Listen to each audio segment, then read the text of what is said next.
विकास जी, जब हम बड़े लक्ष्य की ओर अग्रसर होते हैं तो छोटे छोटे लोक लुभावने जो वायदे होते हैं उससे बचने की कोशिश की जाती है और सरकार इस बजट के जरिए वही खाका प्रस्तुत कर रही है। तो इस पर इतना निशाना क्यों? विकसित भारत के लिए तो कॉम्प्रोमाइज करना पड़ेगा ना। अगर उस लक्ष्य को प्राप्त करने हैं तो ठोस सुधारों की दिशा में आगे बढ़ना होगा। रविकांत जी, अभी बदत है भाई। नहीं, मोदी जी तो पिछले 11 साल से ठोस सुधार ही कर रहे हैं। आज किसानों की बात कर रहे थे पंजाब में, और वही पंजाब के किसान जब दिल्ली कूच कर रहे थे तो 13 महीनों तक उनके साथ जो बर्बरता की गई थी वो क्या लोग भूल गए? पंजाब के लोग भूल गए कि देश के लोग भूल गए? क्या बात कर रहे हो आप? और उनको खालिस्तानी और आतंकवादी बताने वाले तमाम टीवी एंकर्स भी अभी नहीं भूले होंगे। किसानों के साथ क्या हो रहा था। रही बात बजट की, तो बजट में इस देश के नौजवानों के लिए क्या है? अभी जो रोहित अग्रवाल और जो आपके एक्सपर्ट कह रहे थे, आपकी बात पे मैं जाऊं, लेकिन आपने टीवी एंकर का जिक्र कर दिया है। अब मुझे पता है मेरे बारे में तो नहीं कर रहे हैं, मेरे बारे में तो नहीं कर रहे हैं। इसकी गारंटी मैं नहीं दे सकता। जब हिंदुत्व के ऊपर या हिंदुओं के ऊपर अत्याचार होगा और वो पलायन करेंगे और उस समय आप अपने मुंह पे पट्टी बांध लेंगे और उसके बाद आप ये आशा करेंगे कि धर्माचार्य हमारे साथ खड़े हो जाए। How is it possible? हम ना आपके साथ खड़े होंगे ना इनके साथ खड़े होंगे। हम अपने हिंदू सनातनियों के साथ में खड़े होंगे, अपने भारत के साथ खड़े होंगे, हिंदुस्तान के साथ खड़े होंगे। ठीक है भाई, बहुत अच्छी आपकी डिबेट चल रही है। थोड़ा सा लाउड हो रहा है पर बहुत अच्छी डिबेट चल रही है। मोस्ट इंपॉर्टेंट थिंग ये है कि आज पॉलिटिकल डिबेट में एक धर्मगुरु बैठे हैं। हमारे देश में गुरुओं की जो पद्धति है वो सबसे ऊपर है। अगर आज कोई गुरु हमारे देश में चिंता व्यक्त कर रहा है तो उसको सबको सीरियस लेना चाहिए। इसमें कोई भी अपनी जिम्मेदारी से नहीं भाग सकता। लेकिन अभी मजा आएगा ना भिड़ो। अगर धर्मगुरु ने ये कहा है कि हमारे देश में हिंदू की बात कब होगी या हिंदू की बात कब सुनेगा हिंदुस्तान, तो 2014 में तो हमें ये वादा किया गया था ना कि हिंदू की बात अब होगी। अब हिंदू की बात हिंदुस्तान सुनेगा, तो 2025 क्यों लग गया इस बात को पूरा होने के लिए? किसकी विफलता आप बताइए? हमको नहीं पता। आज अगर देश के अंदर हर साल 4 लाख से ज्यादा महिलाओं के साथ रेप हो रहा है और ये एनसीआरबी का डेटा है, कौन जवाब मांगेगा बताइए? हमको नहीं पता। आज देश के धर्मगुरु सवाल उठा रहे हैं और ये बीजेपी वाले नाटक कर रहे हैं यहाँ पर आके। कहाँ फंस गया भाई मैं? जब मणिपुर के अंदर इतनी सारी महिलाओं के साथ वहां पे दुष्कर्म हो रहा था तो क्यों नहीं प्रधानमंत्री मोदी जी ने कहा? क्यों नहीं प्रधानमंत्री जी ने ये कहा कि मेरी सरकार है देश में और मेरे देश में ये नहीं हो सकता? ये क्या बात करते हैं यार? आज बांग्लादेश के अंदर अगर हिंदुओं को वहां पे घसीटा गया, उनको जेल में डाला गया, तो क्यों नहीं हमारे प्रधानमंत्री जी का वहां पे बयान आया कोई? आज देश के अंदर हिंदू की बात कर रहे हैं बीजेपी वाले। ये बीजेपी वाले केवल हिंदुओं के नाम पे वोट चाहते हैं। जोर जोर से बोल के लोगों को स्कीमें बता दे। आज धर्मगुरु जो है वो चिंता व्यक्त कर रहे हैं। आप उनकी चिंता सॉल्व करके जाओ। क्या देश शरिया से चलेगा? नहीं, संविधान से चलेगा। Very good. तो दीन फिर ऊपर कैसे हो जाएगा? संविधान से चलेगा। कौन बोला? एक मुफ्ती का बयान है, मुफ्ती नदवी है, उनका ये बयान है, और साजिद रशीदी भी हमारे साथ बैठे हैं, वो भी इसका समर्थन कर रहे हैं। ठीक है, और समर्थन उन लोगों का भी जो हिंदू राष्ट्र बनाना चाहते हैं, उनका भी समर्थन। देवकीनंद ठाकुर खुलकर कहते हैं कि हिंदू राष्ट्र बना देना चाहिए। आरएसएस के प्रमुख भी कहते हैं कि हिंदू राष्ट्र बना देना चाहिए। तो फिर क्या होगा? कहाँ फंस गया भाई मैं?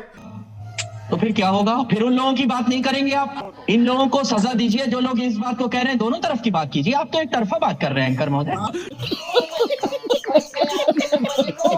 अरे बड़े खतरनाक लोग हैं। देश का हिंदू अभी मुक्तेश्वर आनंद जी को गंभीरता से नहीं लेता। उनकी बातों से, जिस तरह से वो बोलते हैं, जिस तरह से वो दिखते हैं, जिस तरह की चर्चाएं आती, मेरे ख्याल से नहीं लेगा। राजकुमार भाटी। अभी मजा आएगा ना भिड़ो। भाटी जी, आपने आचार्य प्रमोद कृष्णम को सुन लिया। क्यों आप ये बिना बात हिंदुओं को बांटने की कोशिश कर रहे हैं, साजिश कर रहे हैं? भाटी जी पहले वही बोलिए। एक तो गंभीर समस्या ये है कि वर्तमान युग की एक उपलब्धि ये है कि कुछ ऐसे अंधभक्त पैदा हो गए हैं देश में, जिन्हें लगता है कि मोदी और योगी के बाद ही जो कुछ भी हो रहा है उनके बाद ही हो रहा, उससे पहले कुछ था ही नहीं। ना सनातन था, ना हिंदू धर्म था, शंकराचार्य थे, ना कोई रामायण पढ़ता था, ना कोई महाभारत पढ़ता था, ना कोई राम का नाम लेता था। ये मोदी जी ने किया जो कुछ भी किया। माल्य पे बर्फ नहीं पड़ती थी। राम भक्तों पे गोली चलाने वाले बहुत। मैं आपके बीच में नहीं बोला एक शब्द भी। मौका दूंगा आपको। उंगली से क्या दिखा रहे हैं? कैमरे पे देखिए, बोलिए। डिबेट में बैठने की तमीज सीखिए। भाटी जी बीच में नहीं बोलेंगे, गलती हो जाती है, नहीं बोलेंगे, बदतमीजी नहीं करेंगे। लड़के हैं, गलती हो जाती है।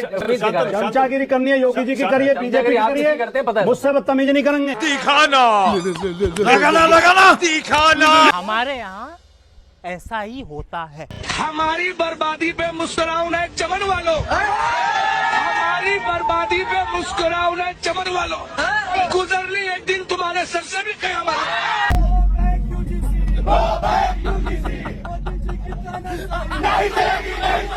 जो जो विरोध कर रहा है जिस बिल का सब हिंदू विरोधी है मैडम। मोदी जी का विरोध करना मतलब हिंदू विरोधी है। हिंदू विरोधी कैसे?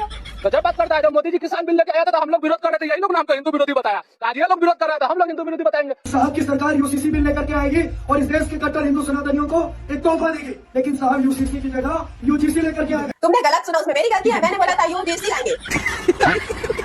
इस प्रकार के नियम लाकर कहीं ना कहीं हिंदुओं को आपस में तोड़ने का कार्य किया जा रहा है।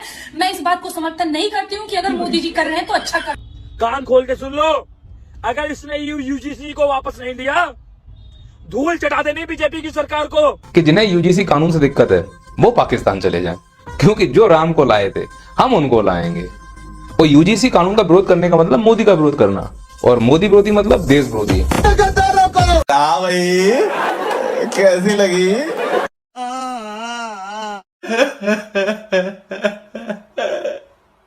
बताओ 26 जनवरी क्यों मनाई जाती है? उस दिन मोदी जी की शादी हुई थी। मेरे को जानता नहीं। कंट्रोल। बात यह है कि हमको राधा कृष्ण जी से बहुत प्रेम था। जब हम गए तो हमको राम नाम का दीक्षा दिया, तो क्या करे गुरुजी, राधे राधे जपे या फिर राम राम ही जपे? राधा कृष्ण और सीता राम में कोई अंतर नहीं होता बेटा, भगवान के नाम बहुत सारे हैं। रुको जरा। अच्छा एक बात बताओ, एक आदमी है वो डॉक्टर है, वही आदमी पहलवान है। जब वह अखाड़े में खड़ा होगा तो लोग उसे क्या नाम देंगे? पहलवान। पहलवान, ठीक है। जब वह क्लिनिक में मरीजों का इलाज कर रहा होगा तो क्या नाम देंगे? इंजीनियर। इंजीनियर। वो कौन सी चीज है जिसकी वजह से बीजेपी आपको लगता है छत्तीसगढ़, राजस्थान, एमपी जीत गई? गर्दा उड़ेगा भैया। जिस तरह का मीडिया नरेंद्र मोदी जी को मिला है, ऐसा मीडिया आप हमें 1 महीने के लिए दे। चुनाव आप हारे कि सारा का सारा दोष आप मीडिया पे मर दें। पहली बार आप प्रधानमंत्री से कब मिले और क्या आजकल जेनजी भाषा यूज करती है sir? BFF, best friend forever, कैसे आप मिले? काफी लोग कहते हैं कि आप और मोदी जी एक ही सिक्के के दो पहलू, तो इस जुगलबंदी का राज बताएं। प्रधानमंत्री मोदी को आप दोस्त मानते हैं, बॉस मानते हैं, आप बेस्ट फ्रेंड? और हमारे कल्चर में बॉस और ऐसा सब नहीं होता है, सब साथी होते हैं। आपने कितने कार्यक्रम किए? महिला आरक्षण, प्रधानमंत्री तो सबसे महान मसीहा है महिलाओं के। 3 राज्यों में मुख्यमंत्री बने। अरे अपनी पार्टी में कोई महिला नहीं मिली होंगी, अंजना जी को ही बना देते। यहाँ पर आपको समझ में आएगा कि ऊपर से पानी पड़ रहा है, डेड बॉडी पर जा रहा है, जो डेड बॉडी सड़ चुकी है, उससे वो पानी जमीन के नीचे जाता है और वो पानी के मूलभूत स्रोतों को पोल्यूटेड करता है। ये पानी कहां तक बहता है? तो ऊपर से पड़ने वाला बारिश का पानी उसके नीचे चलते चलते चलते ये कई किलोमीटर तक जाता है, मीटर नहीं कई किलोमीटर तक जाता है। तो जापानियों ने इसका रिसर्च किया, हिंदुस्तान में भी करना चाहिए। लेकिन एक सेकंड, धरती के बोझ पानी तो साल में 1 बार आती है, तो रोज दिन में 24 घंटे में पानी डाल रहा जमीन में, हगने के साथ साथ में वो भी जा रहा, उस पे भी करा ले जाहिल। फ्लैशबैक। और आज ईमानदारी से उसका उपयोग हुआ होता तो मेरे मुसलमान नौजवानों को साइकिल के पंक्चर बनाकर की जिंदगी नहीं गुजारनी पड़ती। नॉर्दर्न जोन से आ रही हैं सिमरन महराज, कंप्यूटर ऑपरेटर और प्रोग्रामिंग असिस्टेंट के लिए जम्मू कश्मीर से। आमंत्रित कर रहे हैं साकिब हमीद को जम्मू कश्मीर से कंप्यूटर ऑपरेटर और प्रोग्रामिंग असिस्टेंट के लिए। नाजिया सैयद गोजर लाली हमारी अगली अवार्डी, शॉर्ट्समैन के लिए आपको आज पुरस्कृत किया जा रहा है। आप जम्मू कश्मीर से हैं। नहीं, ऐसा नहीं हो सकता। भारत का राष्ट्रीय पक्षी क्या है? मोदी। भारत की खोज किसने की थी? मोदी जी। गजब आदमी है यार। हनुमान जी को उड़ना किसने सिखाया था? मोदी। आगरा का ताजमहल? मोदी। कितने तेजस्वी लोग हैं हमारे पास, कितने शानदार विचार रखते हैं। पैसा बड़ी अजीब चीज है यारो, पैसा ज्यादा हो तो लोग रेत देखने भी दुबई जाते। आपका आदेश हो तो तुम्हारे इस बकलोली के सेंटेंस को मैं पूरा कर देता हूँ। रेत देखने ही नहीं जाते, बल्कि वही लोग जो दिन भर एसी में बैठकर मुसलमानों को गाली देते हैं, फिर दुबई जाकर उन्हीं मुसलमानों के साथ फोटो खिंचाते हैं। हम तो कोटी वालों को टेंशन देने आए हैं। हम लोग पार्क में बैठे थे, यही बातें कर रहे थे कि अभी हम यहाँ पे जो है मुस्लिम जो है पॉपुलेशन बहुत कम है, आगे चल के कहीं हमारे लिए खतरा ना हो। हिंदू खतरे में ना हो जाए। हाँ, ये चीज डर होता है कि भाई कम से कम बांग्लादेश वाली स्थिति है ना, क्योंकि हम अपने धर्म को नहीं छोड़ सकते। बांग्लादेश कहाँ है, हिंदुस्तान कहाँ है? और जो लोग इस तरह की बात करते हैं कि बांग्लादेश की स्थिति हिंदुस्तान में न हो जाए, वो मानसिक रूप से जाहिल है। जो देश के कल्याण का काम कर रहा है, जो देश के डेवलपमेंट के लिए काम कर रहा है, वो जेल के अंदर, और जो बलात्कारी है वो जेल से बाहर। कैसा? राम रहीम बेल पर, आसाराम बापू बेल पर, कुलदीप सिंगर बेल पर, लेकिन सोनम वांचुक जेल के। एक बात याद रखना आप सभी लोग, सरकार हमेशा जनता की बनती है। जनता अगर अंधविश्वासी है तो सरकार अंधविश्वासी होगी, जनता अगर बेवड़ी है तो सरकार बेवड़ी होगी, जनता अगर चोर है तो सरकार चोर होगी, जनता अगर भ्रष्ट है तो सरकार भ्रष्ट होगी, जनता अगर तार्किक और शिक्षित है तो सरकार भी तार्किक और शिक्षित होगी, जनता अगर जन कल्याण करती है, एक दूसरे का सहयोग करेगी, तो सरकारें भी एक दूसरे का सहयोग करेंगी। इसीलिए ऐसी सरकार चुनो जो तुम्हारा कल्याण करे। तो उसके लिए हमें आपस में तालमेल बिठाकर रखना पड़ेगा, लड़ाई बंद करनी पड़ेगी, जात पात से ऊपर उठना पड़ेगा, हिंदू मुस्लिम से ऊपर उठना पड़ेगा, बच्चों को शिक्षा देनी पड़ेगी, जो हमारे युवा हैं उनको तार्किक बनाना पड़ेगा, तब हमारे बच्चों की बुद्धि जगेगी। भारत में लोग राजनीति कर रहे थे, हमारी सरकार, कांग्रेस की सरकार, बीजेपी की सरकार। दुबई का राजा जो था, ये फ्लाइट पकड़ हांगकांग, कहा कि जितनी फैक्ट्री जानी है, जितना ऑफिस चाहिए, हम सेम बिल्डिंग बना के आपको देंगे दुबई में। इतना डेवलप किया दुबई ने, यहाँ की सारी कंपनियां सारी की सारी कहां शिफ्ट हो गई सर? दुबई से। जहां केवल रेगिस्तान होता था, देखते देखते पूरी दुनिया में आगे कौन निकल गया? दुबई। बड़े बड़े कंपनियों की मीटिंग ऑफिस दुबई, कोई भी बड़े बिजनेस डील होगा दुबई। इवन भारत में कोई अमेरिका से कोई भी सामान लिए, दुबई एयरपोर्ट पर पहले जहाज उसको क्या करेगा? उतारेगा, उसके बाद दूसरे जहाज से यहाँ लाए। आप बताइए, हम लोग इन्हें अंडमान निकोबार में नहीं बुला सकते थे? दुबई में भी समुद्र का बीच है, किनारा है, यहाँ भी समुद्र है, लेकिन ना हम लोग क्या करेंगे? कांग्रेस बीजेपी।